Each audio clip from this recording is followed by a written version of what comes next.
This Target results are out, and they are well below expectations. Companies coming with earnings per share of $2.16. The street was looking for $3.07.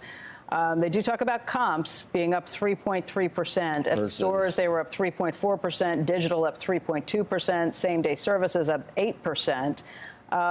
And 95% of the first quarter sales fulfilled by stores. But the headline number here is that this is a much lower earnings number because of expenses coming in with this. Operating margins of 5.3%. The company says that is well below their expectations, driven by gross margin pressures from actions to reduce excess inventory and higher freight and transportation costs. So this tells you that what we heard from Walmart yesterday is a very similar story. Sales numbers being up. It looks like the traffic numbers are good.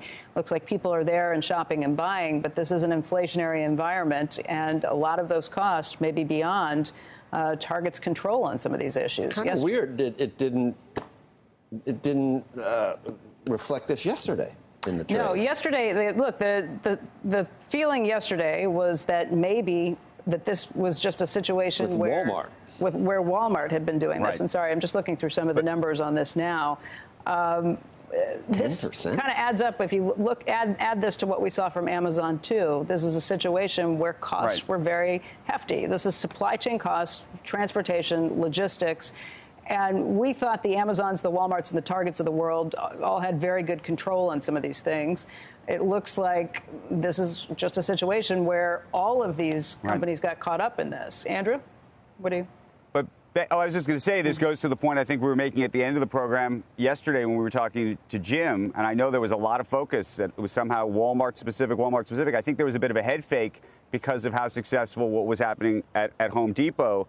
But I think that we're seeing the bifurcation of that market, which is to say, you know, some of Joe, we were talking about people redoing their homes.